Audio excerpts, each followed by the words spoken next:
What's up? So this video is kind of a bit late, about 3 months worth of late, because so let me start from the very beginning. Okay, so this is how I got in a car crash, like my first car crash, or like an accident, because it wasn't really that bad. I will say that it did leave me a little bit traumatized, I ain't gonna lie, but it's not that bad.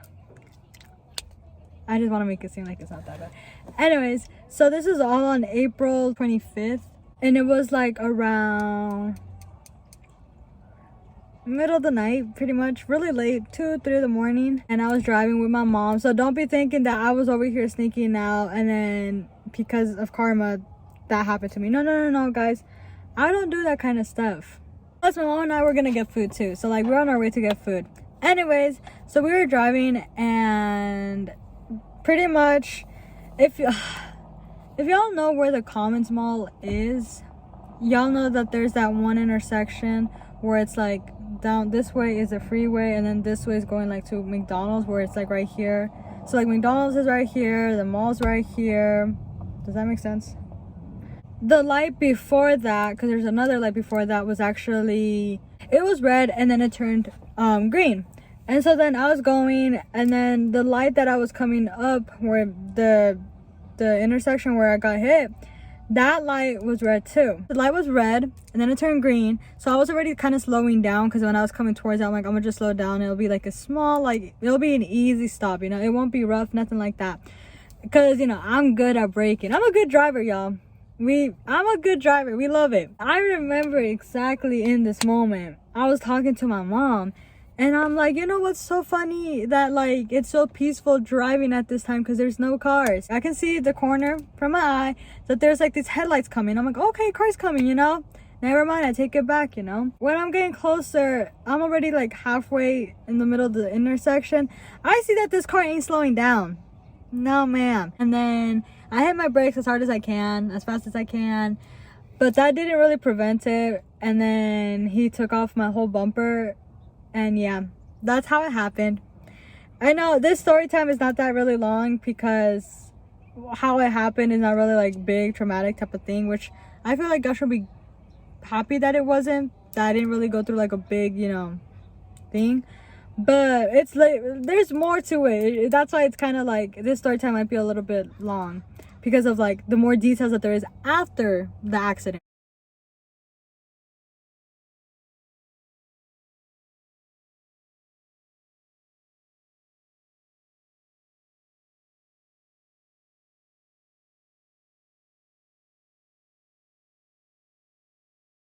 In the video you can kind of see that I, like, once I got hit, I just stalled there. I just, for a quick second, I stay there. And then my mom in the car next to me, obviously I can't hear shit, but she's yelling at me saying like, don't let him go, make sure you go after him, you're not gonna get hit, and just like for them to do a hit and run type of shit. So I'm like, bet. So then, you know, like I go, and then the good thing is that the guy actually did pull over. I guess that's what happens. Like, I didn't even hit it that bad. Well, yeah, it's del lado. Bumper was falling apart. I ended up having to take the bumper off, because when I was gonna go back home, the cop said that I wasn't allowed to drive my car with the bumper on, so like I had to somehow take it off.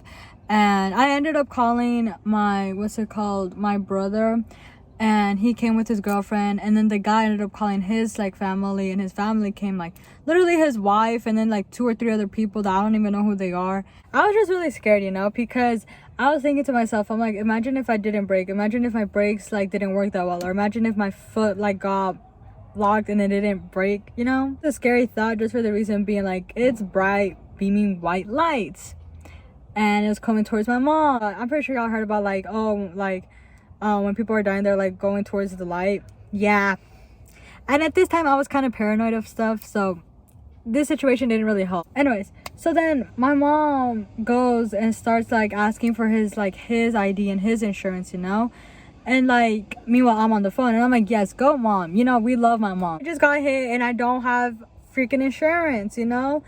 And so I know that's like a big thing, you're supposed to have insurance. The cops finally arrive, and it's this guy. And then he was saying like what happened, and I explained to him. So he goes ahead and asks the other guy like what happened to get his story. And then he asked for my insurance, and I'm like, fuck. And I'm like, I don't have any. He was like, oh, okay. And then he asked for the guys, and the guys, his insurance was already expired. That was the night of. Let's move to the next day. So the next day comes around, and I'm over here calling different places for insurance for myself, because, you know, I kind of need to get insurance now at this point. I didn't get a ticket in the moment. So I was like, oh, okay, I'm fine. You know, I was let off with the warning, I guess, even though he didn't say anything. No, sir, that's not it. Because later, I think it was a week later, I actually got mail about a ticket. Let me go back a little bit though. So I was calling like for 2 or 3 days to different insurances to find some that were like good and weren't so expensive. I finally got insurance after like 3 days or 4 days after. And then that's like going back to the mail. So I get the mail, and it says that I have a $500 ticket that I have to pay because I was driving without insurance. They're saying like, they sent like a paper saying that like, oh, if you want to reduce your amount, you could just go to court. So obviously this is a whole different day, but it's because I kind of forgot that I didn't finish recording, and then I realized that I need to finish it, obviously. Anyways, so I kind of like realized that I left some parts out. So along with me calling to look for insurance, once I did find it, I had to obviously contact the other insurance, the guy's insurance, you know. They're like, okay, so like we need to get information out of you, all this and that. And I'm like, sure. And then it came to the point where I had to tell them like what happened, and then I kind of like, if I remember the time and then the street and all that. We'll contact you in a day or two once we contact our insurer, and then we'll see what we do from there.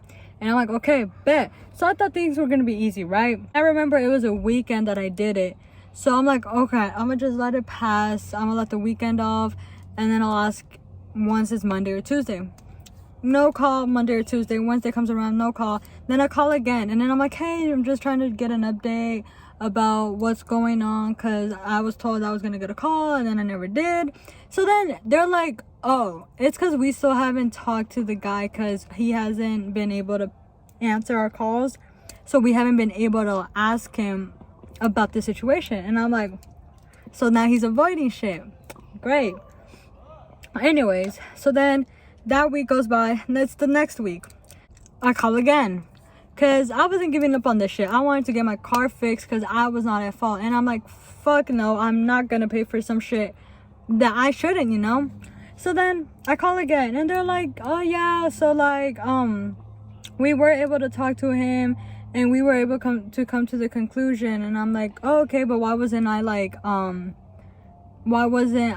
told this, you know? Like, why didn't no one tell me that you guys have came to a conclusion? And they're like, oh, because we thought that your insurance was gonna tell you. And I'm like, no, they haven't told me anything. And so I'm like, so what did you guys do? Like, am I getting my car fixed? And they're like, no, you're not gonna get your car fixed. And I was like, ma'am, why? And so then they're like, so we came to the conclusion that both of you guys are saying two different stories, and we really can't pinpoint who's at fault for this. So we're just gonna make it that he wasn't at fault and you weren't at fault, but legally we have to write who was at fault, and we're gonna put that you were at fault, but you don't have to pay anything. And I'm like, okay, but like I'm kind of confused though, because I shouldn't be at fault. It's all his fault. She was saying that like, oh well, the point of his side is that apparently he was driving, and then he had a green light and you had a red light, and you failed to yield at him, so that's why you hit him, and that's why you're at fault. But legally you're still not, because both of you guys are saying two different things. Both of you guys are saying that you guys both had the green light, and obviously that can't be possible, so we can't come to a conclusion of who really is at fault. But neither insurance is gonna pay up for anything, because we can't really do much about it. And I'm like, okay, but like I just don't get it though, because like I'm not trying to like say he's a liar, but he is, because that's not the truth. And then I'm like, I was like, is there anything I can like do to prove it that I was actually not at fault, that this is all 100% his? Because she was saying it's 50-50, so I said there was no reason for either of us to pay for shit, you know.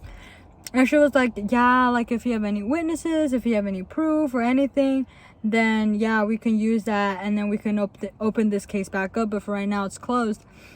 And I'm like, okay, well, can I use my mom? And then she was like, was she with you? And I'm like, yes, she saw everything. And then she was like, no, because it can't be a family relative or a friend if they were in the car with you.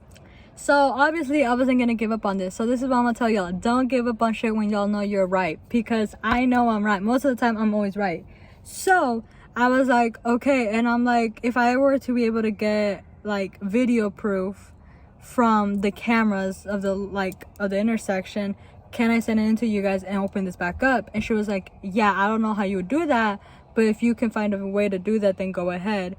And I'm like, okay. So I went online, and then I did the stuff that they told me to get the video.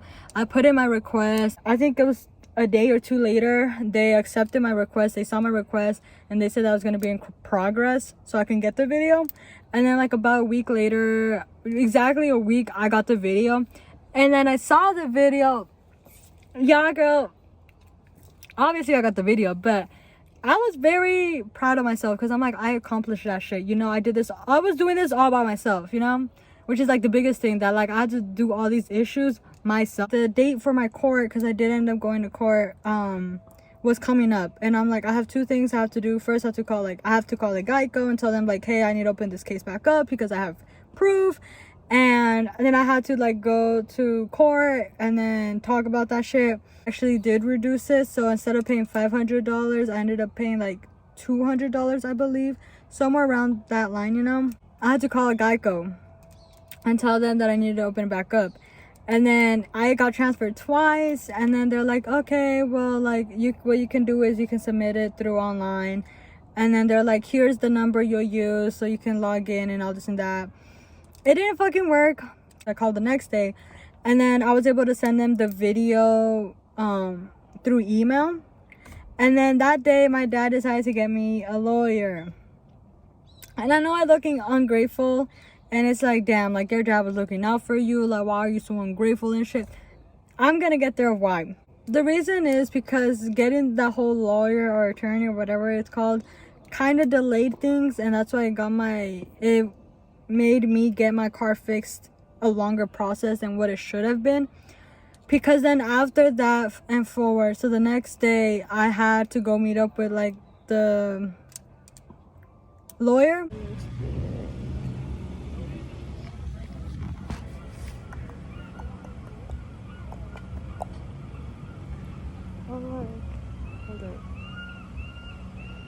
I had to go sign papers and shit, like a contract and stuff. And I then no longer after that was able to contact Geico. I wasn't allowed to get contacted by Geico either. So pretty much I handed this whole case off to them so they can deal with this, so they can do whatever they do. And they wanted to get, you know, more out of it. And so then, but before that, actually, when they called me later that day, they said, hey, we're just letting you know we opened the case back up, but we're gonna close it again for the reason being that once we reviewed the video, we saw that 100% sure that you are not at fault and 100% he's at fault. So what we're gonna do is we're gonna contact him. We're gonna let him know that now well, obviously we're gonna have to pay, but that he's gonna be let know that he was at fault. And I don't remember what more, but pretty much nothing. I couldn't get my car fixed until they let him know. After I got the lawyer, I think 1 or 2 weeks later, I had not heard anything from Geico. Not from my Geico. I didn't hear anything from my lawyer, so I was kind of confused of what the process was, because I'm like, everything was already settled. Everything was already told that I was gonna get my car fixed and everything was gonna be done. No, my lawyer decided to say that they wanted to get money out of it or something. And I'm like, girl, it's not that serious. I just want to get my car fixed at this point. And so what ended up happening was the whole month went by, and then so June went by, right? And then because how it happened kind of towards the end of April, March went by, obviously, of the whole waiting process of me having to hear back from Geico so they can contact the other dude. And then with the lawyers, it took forever too, because they kept on saying like, hey, we're still like figuring things out, we're still trying to get the side of his side. And then I was telling my mom, like, why are they doing that? Like, literally Geico already has like said that they're saying that they're at fault, you know? So I'm kind of confused with what they're really trying to get out of him. Like, there's no more than that, you know? He's at fault, I'm not. His insurance is gonna fix my car, and that's it. It's already July 26th right now. So 2 weeks ago, I've been calling them, my mom's been calling them, nothing. So we haven't heard since like pretty much June. And then I'm like, what the fuck? Like, why are they avoiding us? Why aren't they answering our calls? Like, there's literally no update, and I'm just tired of like having my car there unfixed. I'm tired of that shit. So I'm gonna step up, you know? And because here's the thing, Geico had already been sending me mail. I already had like 4 cards them telling me that they want to fix my car, but they're just waiting to hear back from me. I ended up calling Geico, and so I called them and they didn't answer, so I left a voicemail. And then the next day, which was literally the video clip that I'll probably insert, guess what I'm finally about to do? I'm about to go get my car fixed. After like, what, 2-3 months? Because this was in April. Oh yeah, by the way, today is July 22nd. It took 3 months to get my car fixed. So this is a rental. Y'all want to see like a whole 360 type of thing? Yup, okay. She kind of clean. I kind of love this car, not gonna lie. But I need to start moving my stuff from that car to this car. Oh yeah, that's my bumper. It looks worse now. I'll show you in a bit. But I need to start moving everything because, oh, look at the inside, y'all. This is so cute. Like, y'all cannot tell me this ain't cute. Okay. Look cute. It smells so good in here. So I decided not to go to work that day because I had too much to do. Either 2 or 3 months later, my car is finally getting fixed because I got shitty lawyers, and I decided to let someone else do the work that I could have done myself. Anyways, that was a stressful ass thing. It's the end of my story. I hope y'all enjoyed this story. I don't know if you guys found it boring or not. Hopefully y'all didn't, because honestly, like, it's just very interesting to me of like how this all happened because of a car accident that wasn't even my fault. And then yeah, anyways, thank you if you made it to the very end. Hopefully I'll see y'all next week with a new vlog or new video or new story time, whatever there is. If you do have a suggestion, please comment down below, because it's very interesting to know what you guys want to like see, because I don't really know, because I feel like everybody has a different preference of what they want to see. Love each one of y'all. It's much appreciated for watching my videos. Until next time, bye.